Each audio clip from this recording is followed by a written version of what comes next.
A máscara caiu. E dessa vez, caiu de vez. Não tem mais como esconder o óbvio. A verdade escancarada na cara de todo mundo que acompanha futebol nesse país. Chegou o momento de admitir o que sempre esteve ali, só que muita gente fingia não ver. A tal da Flapres foi desmascarada. O castelo de ilusão, montado por parte da imprensa para proteger o clube da Gávea, ruiu. E quando a própria mídia, que por anos alimentou essa narrativa, começa a reconhecer que existe um tratamento diferenciado, é porque a situação ficou insustentável. Não dá mais para segurar a farsa. Não dá mais para fingir que todo mundo é tratado do mesmo jeito. Quem é de fora sempre soube. Mas quando a verdade vem da boca de quem tá lá dentro, aí é diferente. Aí é oficial. A tal aura em torno do Flamengo não surgiu do nada.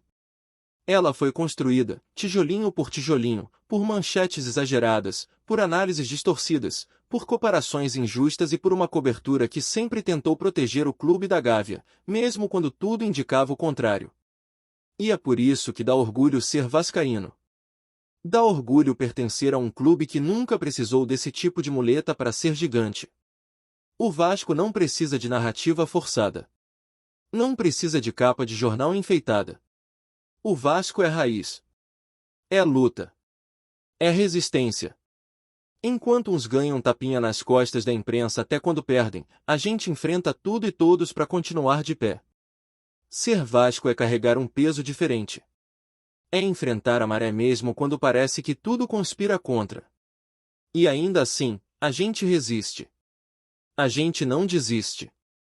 Porque torcer pelo Vasco é sobre paixão verdadeira. É sobre fazer parte de algo que vai além do resultado do fim de semana. É sobre representatividade, é sobre história, é sobre orgulho de ser diferente. E como é bom poder dizer isso numa semana tão simbólica. Como é bom poder bater no peito e lembrar que a gente torce para um clube que não se esconde, que enfrenta as coisas de frente, que olha no olho do torcedor. Que bom que eu sou Vasco. Que bom que a minha história é com o clube da Zona Norte. Que bom que a minha camisa é a do Cruz Maltino. Enquanto tem gente que depende da força da mídia para se manter no topo, a gente constrói o nosso caminho com suor, com garra e com a força de uma torcida que carrega um amor que não se explica. E olha que o dia já começou daquele jeito. Cheio de notícia quente, cheio de bastidor e, claro, com novidade boa também. A começar pela nova camisa do Vascão, que foi lançada ontem e já chegou fazendo barulho. Uma homenagem linda ao Círio de Nazaré, maior manifestação religiosa do Brasil e uma das maiores do mundo. A camisa veio carregada de simbolismo. Um branco marcante, detalhes dourados que remetem à luz, à devoção, à vitória. E ali no peito, o escudo do Vasco ao lado de uma ilustração de Nossa Senhora de Nazaré. Um traço fino, cheio de emoção, de respeito à fé e à cultura do povo paraense. É esse tipo de gesto que mostra o tamanho do Vasco. Não é só sobre futebol. É sobre entender o seu torcedor, onde ele vive, do que ele acredita, com o que ele se conecta. É sobre valorizar o Brasil de verdade, e não só os centros mais populares. O lançamento aconteceu lá em Belém, com a presença de clubes como Remo, Paysandu e Tunaluso, todos com camisas especiais para a ocasião. Mas entre os clubes fora do Pará, o Vasco foi o único a lançar um modelo oficial com o selo do Círio. Isso é grandeza. Isso é reconhecimento. Isso é saber onde estão as suas raízes, é entender que o torcedor do Norte também merece se sentir representado. E quem é de lá, quem veste essa camisa com orgulho, com certeza se sentiu abraçado por essa ação. A conexão do Vasco com o Brasil é real. É de norte a sul. E quando o clube toma uma atitude como essa, ele mostra que a sua força está na diversidade de quem torce por ele. É uma homenagem que emociona, que exalta a fé, e que une esporte, tradição e respeito no mesmo manto. Mas como nem tudo são flores, também teve notícia mais pesada nas últimas horas. A gente tá falando de uma decisão da Justiça que condenou o Vasco a pagar R$300 mil por conta de irregularidades nas categorias de base. É uma ação antiga, iniciada lá em 2012, mas que só teve o julgamento final agora. O clube foi responsabilizado por manter menores de 14 anos em alojamentos considerados precários, além de não ter formalizado contratos de aprendizagem com jogadores entre 14 e 16 anos. A decisão, claro, gerou revolta. Porque além da multa, a justiça comparou a situação do Vasco com a tragédia do Ninho do Urubu, o que é simplesmente absurdo. Comparar uma situação de alojamento inadequado com um incêndio que tirou a vida de 10 jovens é uma desumanidade. Uma comparação que beira o desrespeito. É inaceitável. Ninguém aqui está dizendo que o Vasco não errou. Se teve falha, que se corrija. E aliás, o clube já vem fazendo isso. O que não dá é para usar uma tragédia alheia como exemplo para qualquer tipo de comparação. Isso é desleal. É nojento. É querer transformar uma discussão séria em espetáculo de tribunal. Mas, para deixar tudo claro, o Vasco já vem trabalhando duro para mudar esse cenário. Os alojamentos em São Januário passaram por reformas importantes. Hoje, tem estrutura decente, com sala de jogos, televisão, ping-pong, sinuca, camas novas, consultório odontológico reformado. O Ministério Público faz visitas regulares, acompanha o dia a dia dos jovens e confirma que o clube vem cumprindo as exigências. Ainda há o que melhorar, claro. Mas não dá para ignorar que o clube virou a chave. Tá caminhando, tá construindo um futuro mais responsável. E falando em futuro, tem notícia boa sobre a reforma de São Januário. E essa aí mexe com o coração do torcedor. Porque depois de tanta expectativa, tanta conversa, parece que agora a coisa vai andar de verdade. A SOD Capital, uma gestora de investimentos, sinalizou ao clube que vai exercer a intenção de compra do potencial construtivo do estádio. O Vasco tem hoje 2 contratos assinados com opções de venda de até 100% do potencial construtivo, o que representa um valor superior a *R*cifrão 300 milhões *. Dinheiro que será fundamental para tirar do papel a tão sonhada reforma do nosso caldeirão. Segundo o próprio presidente Pedrinho, esse era o valor planejado desde o início do projeto. A SOD tinha 60 dias para formalizar o interesse, e esse prazo venceu na última segunda-feira. Mas a resposta veio: eles querem avançar. A negociação segue agora para os detalhes finais.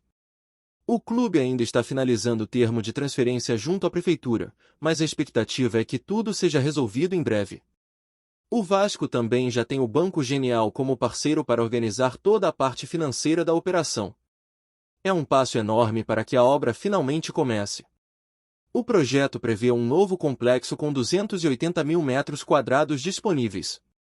Desses, 250 mil já estão com intenção de compra assinada. A expectativa é que a obra dure de 3 a 4 anos. Inicialmente, a ideia era entregar tudo em 2028, quando São Januário completa 100 anos. Mas com os atrasos naturais de qualquer grande obra, é possível que fique para o fim de 2028 ou início de 2029. Ainda assim, a notícia é maravilhosa. O Vasco vai ter um estádio moderno, à altura da sua história. Um caldeirão novo em folha, pronto para receber o torcedor com a estrutura que ele merece. Enquanto isso não acontece, o clube já negocia para mandar seus jogos no Maracanã e no estádio Newton Santos, garantindo que a torcida continue perto, mesmo longe de casa. E para fechar esse primeiro giro de informações, uma atualização importante sobre o elenco. O volante Thiago Mendes, que estava afastado por questões físicas, já está em fase de transição para o campo. E a boa notícia é que ele parece estar voltando com tudo. Mais leve, com melhor condicionamento físico, e pronto para brigar por espaço nesse meio-campo que vem sofrendo com lesões. Com Jairo fora, Tietê ainda sem ritmo e Matheus Carvalho oscilando, o retorno do Thiago Mendes pode ser fundamental. A expectativa é que ele já esteja à disposição para o clássico contra o Flamengo no fim de semana. Um reforço que chega em boa hora, no momento em que o time precisa de força e de cabeça fria para encarar um jogo decisivo. E se o clássico por si só já mexe com os ânimos, imagine agora, com essa bomba da Fla-Pris estourando. O jornalista André Rizek, um dos nomes mais conhecidos da imprensa esportiva, admitiu publicamente que sim, o Flamengo é tratado de maneira especial pela mídia. E ele não só admitiu como deu exemplos claros. Mostrou como a narrativa muda dependendo de quem é o protagonista. Flamengo vence? É festa. Outro time vence?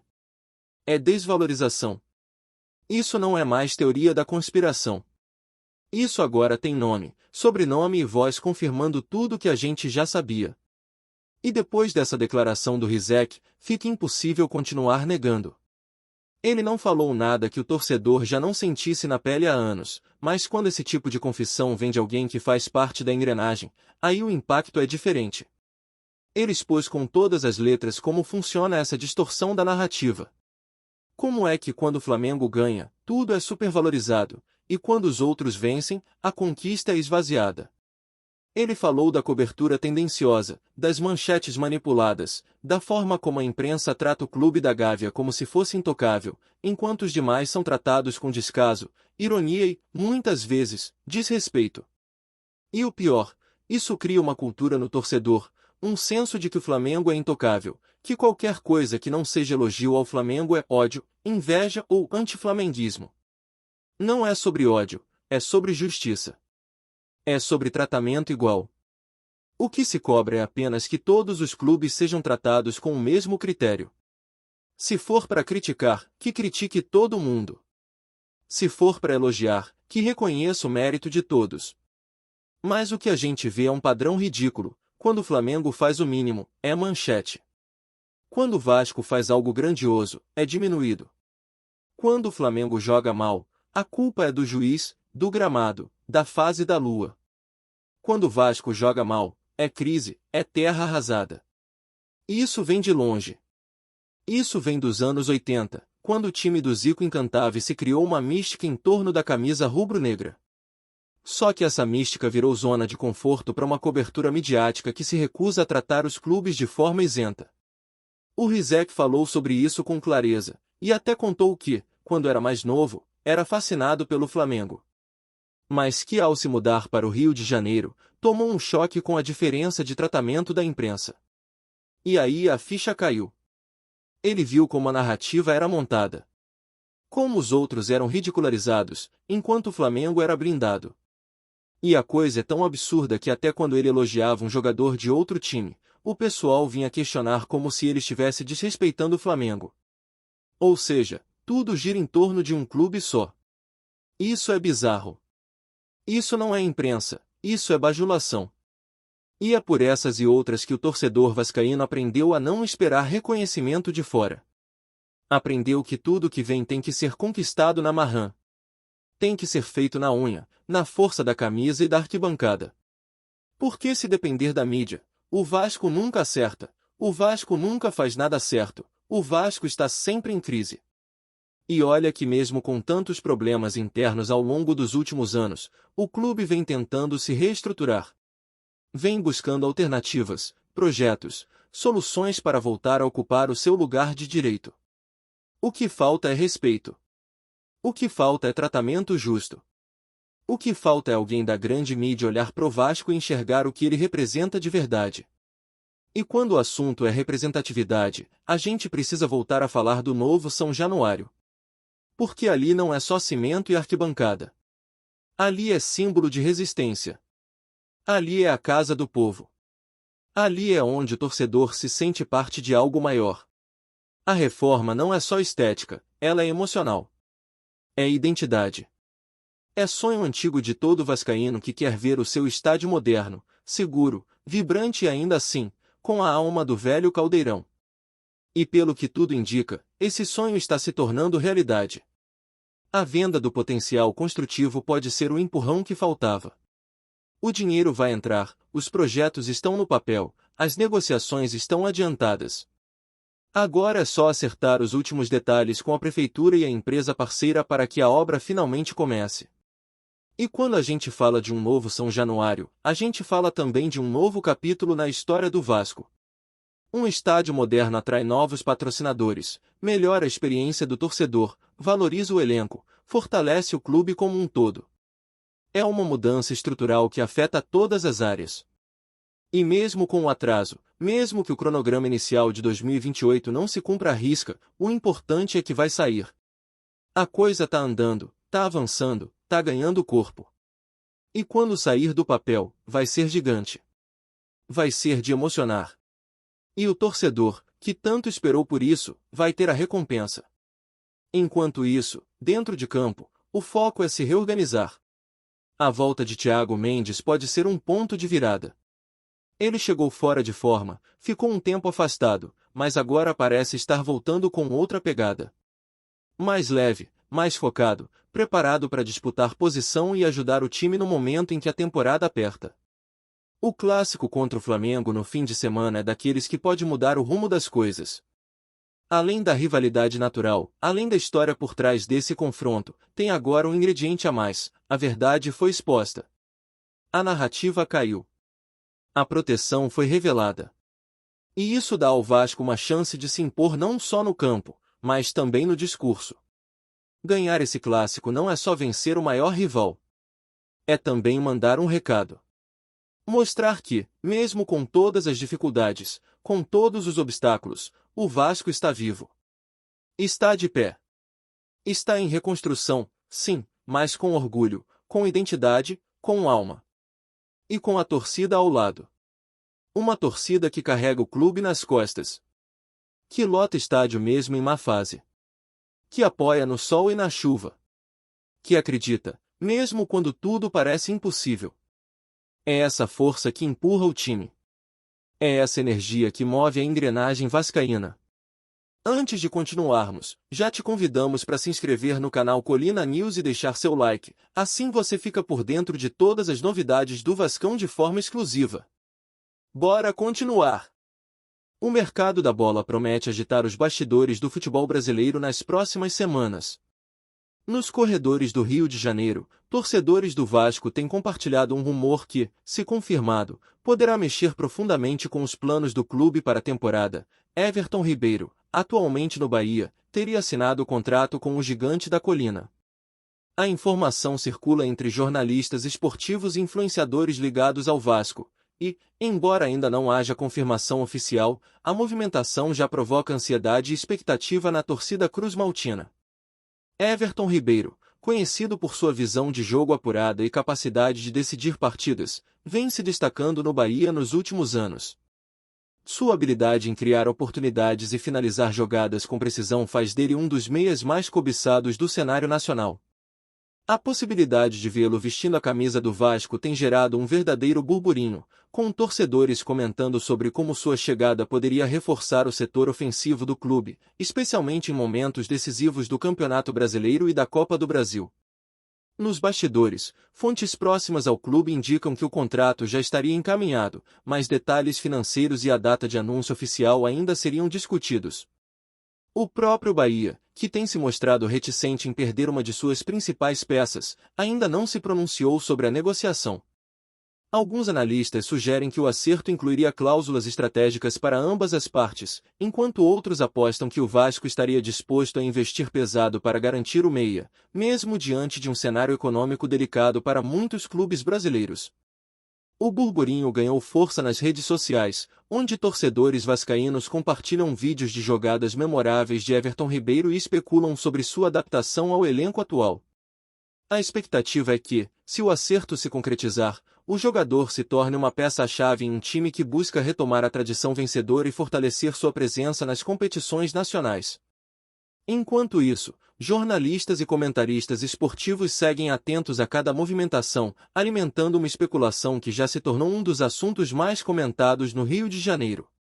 Apesar de ainda ser um rumor, a simples possibilidade da chegada de Everton Ribeiro ao Vasco é suficiente para reacender sonhos e debates entre a torcida.